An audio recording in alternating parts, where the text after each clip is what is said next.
আজ রাতে ইসরায়েল জেগে উঠেছে এমন এক দুঃস্বপ্নে যা তার সবচেয়ে হতাশাবাদী জেনারেলরাও কল্পনা করতে পারেনি। আজ রাতেই মিথ ভেঙে পড়েছে, আয়রন ডোমগুলো ধসে গেছে এবং ক্ষেপণাস্ত্র পৌঁছে গেছে সেখানে যেখানে একসময় আমাদের বলা হয়েছিল কখনোই পৌঁছাবে না। আমরা শুধু সাধারণ ক্ষেপণাস্ত্র হামলার কথা বলছি না, বরং এমন এক ভূমিকম্পের কথা বলছি যা কৌশলগত গভীরতাকে কাঁপিয়ে দিয়েছে। নেগেভের ডিমোনা রিয়েক্টর থেকে শুরু করে ভারত মহাসাগরের কেন্দ্রস্থলে ব্রিটিশ ঘাঁটি ডিয়েগো গার্সিয়া পর্যন্ত।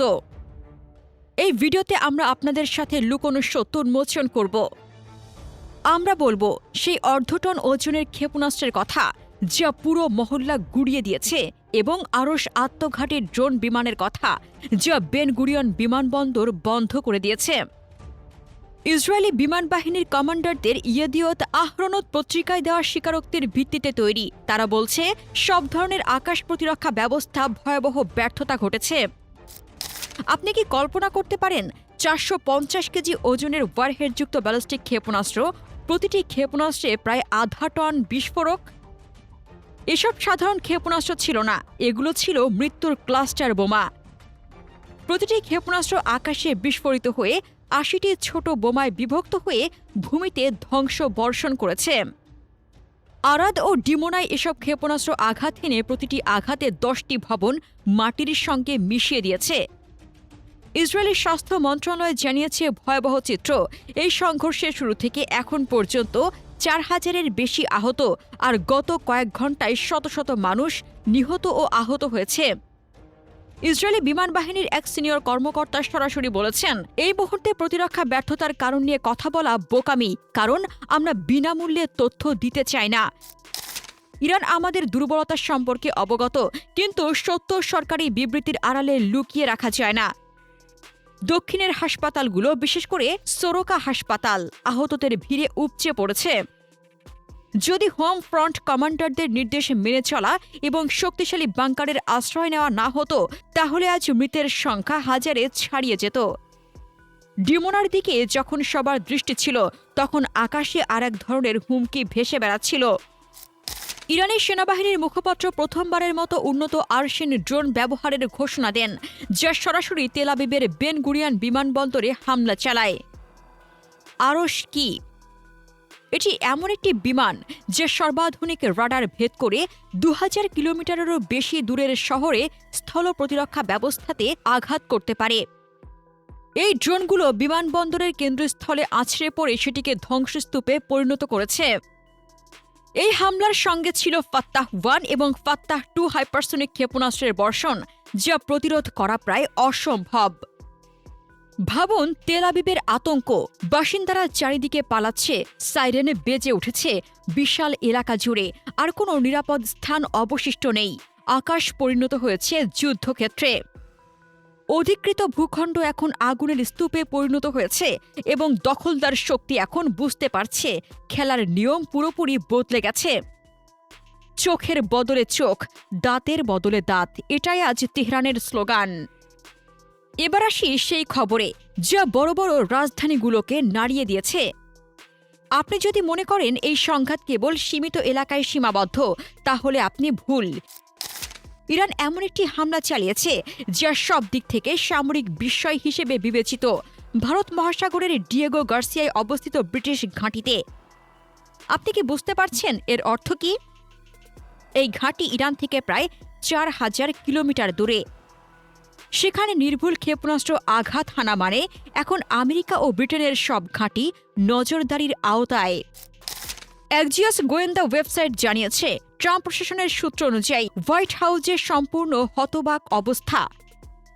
ব্রিটেন এই হামলার পর কার্যত হতভম্ব এবং কিয়ার স্টারমার তীব্র জনমত ও সামরিক চাপের মুখে। ডোনাল্ড ট্রাম্প তার সামরিক বক্তব্যে ক্ষুব্ধ ও হতাশা দেখাচ্ছেন। তিনি তার ন্যাটো মিত্রদের কাগুজে বাঘ বলেছেন। তার বিশ্বাস, আমেরিকা এমন এক যুদ্ধ টেনে নেওয়া হচ্ছে যা তার অর্থনীতি নিঃশেষ করছে, অথচ মিত্ররা প্রথম পরীক্ষাতেই ভেঙে পড়ছে। ডিয়েগো গার্সিয়ায় হামলা শুধু বিস্ফোরণ ছিল না, এটি ছিল একটি বার্তা। পৃথিবীর কোনো স্থানই আর আমাদের নাগালের বাইরে নয়। এখন আসি বাস্তব হুমকির ভাষায়। খাতামাল আম্বিয়া সদর দপ্তরের ভাষা। ইরানের বার্তা ছিল পরিষ্কার ও ধারালো, যদি আপনারা আমাদের জ্বালানি অবকাঠামোতে আঘাত করেন, আমরা ৩০ মিনিটের মধ্যে পুরো অঞ্চলকে অন্ধকারে ডুবিয়ে দেব। ইরান শুধু বিদ্যুৎ কেন্দ্র নয়, আমেরিকা ও ইসরায়েলের লবণাক্ত পানি বিশুদ্ধকরণ প্লান্ট ও আইটি কেন্দ্রগুলোকেও লক্ষ্যবস্তু করার কথা বলেছে। এটি পারস্পরিক ও সর্বাত্মক ধ্বংসের কথা। ইসরায়েল নাতানজ রিয়্যাক্টরকে আঘাত করেছে, আর জবাব এসেছে ডিমোনায়। ইসরায়েল তেল স্থাপনায় হুমকি দিয়েছে, আর ইরান হামলা চালিয়েছে হাইফা রিফাইনারি ও আশদোদের জ্বালানি স্থাপনায়। ইরানের ভেতরে এখন সবচেয়ে বড় উদ্বেগ আবাদান তেল স্থাপনা, যা প্রতিদিন ১৫ মিলিয়ন লিটার জ্বালানি সরবরাহ করে। কিন্তু ইরানের ঝুঁকি বাড়িয়েছে, বিশ্ব অর্থনীতিকে পঙ্গু করে দিতে হলেও তারা প্রস্তুত। আমেরিকায় এখন সাধারণ মানুষ এর মূল্য দিচ্ছে। প্রতিটি গ্যালন পেট্রোলের দাম প্রায় $৪ পৌঁছেছে। ট্রাম্প বুঝতে পারছেন, এই যুদ্ধ চলতে থাকলে তার রাজনৈতিক ভবিষ্যৎ শেষ। সামরিকভাবে পরিস্থিতি দ্রুত বদলাচ্ছে। প্রতিবেদন অনুযায়ী ইসরায়েলের ৩টি F-16 যুদ্ধবিমান ভূপাতিত হয়েছে, একটি সংযুক্ত আরব আমিরাতে বিধ্বস্ত হয়েছে, আরেকটি সংবেদনশীল এলাকায়। ইরানি আকাশ প্রতিরক্ষা অপ্রত্যাশিতভাবে কার্যকর প্রমাণিত হয়েছে, ফলে ইসরায়েলি বিমান বাহিনী তাদের পূর্ণ আধিপত্য হারাচ্ছে। রাজনৈতিকভাবে বেঞ্জামিন নেতানিয়াহু আলাদে বিদেশি সাংবাদিকদের মাঝে দাঁড়িয়ে এমন দেখাচ্ছিলেন যেন একজন সাহায্য প্রার্থী জাতিসংঘ কর্মকর্তা। একজন আত্মবিশ্বাসী সামরিক বিশ্লেষক মনে করেন, ইসরায়েলি জনগণ এখন মিডিয়ার প্রভাব থেকে সরে আসছে, কারণ তারা নিজের চোখে ডিমোনার ধ্বংস এবং আশকেলনের আগুন দেখছে। অন্যদিকে মুস্তফা খামেনির নাম উঠে এসেছে। তিনি বলেছেন, ইরান, ওমান বা তুরস্কে হামলা চালায়নি, বরং দখলদার শক্তিকে মিথ্যা পতাকা অপারেশন চালানোর অভিযোগ করেছেন, যাতে আঞ্চলিক বিভাজন তৈরি হয়। আজ ইরান দীর্ঘমেয়াদী কৌশল নিয়ে এগোচ্ছে, তীক্ষ্ণ গোয়েন্দা সক্ষমতা দিয়ে, আর প্রতিপক্ষ বিভ্রান্ত সিদ্ধান্তে আটকে আছে। আমরা এখন সত্যের যুগে বাস করছি, মিথ্যা ও প্রতারণার যুগ শেষ। যে পুরনো বিশ্বে একক শক্তি সবার উপর আধিপত্য বিস্তার করত, তা আর নেই। আজ যা ঘটছে তা এক অনিবার্য সংঘর্ষ। আগামী দিনগুলো আরও কঠিন ও তীব্র হবে। বিশ্লেষণ বলছে, ইরান তাদের ক্ষেপণাস্ত্র হামলা আরও বাড়াবে, দখলদার শক্তির অভ্যন্তরীণ কাঠামো সম্পূর্ণভাবে দুর্বল করার জন্য। এটি এক অবসাদ যুদ্ধ, যার সহন শক্তি বেশি। ইতিহাস শেষ পর্যন্ত তার পক্ষেই লেখা হবে।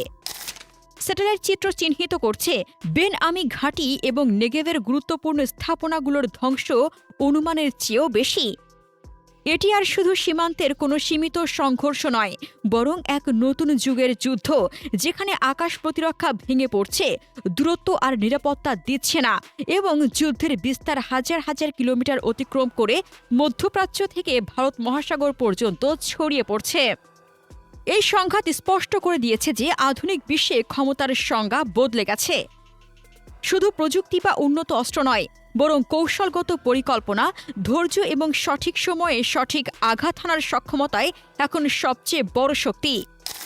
প্রিয় দর্শক, ইরানের এই হামলাগুলোকে আপনি কিভাবে দেখছেন? আপনার মতামত কমেন্টে জানান। মধ্যপ্রাচ্য নিয়ে আরও জানতে আমাদের চ্যানেলটির ভিডিও ট্যাব থেকে ঘুরে আসুন। এই ভিডিওটি ভালো লাগলে লাইক বাটনে ক্লিক করুন। ভিডিওটি আপনার বন্ধুদের সাথে শেয়ার করে তাদেরকেও ভিডিওটি দেখার সুযোগ করে দিন। ধন্যবাদ।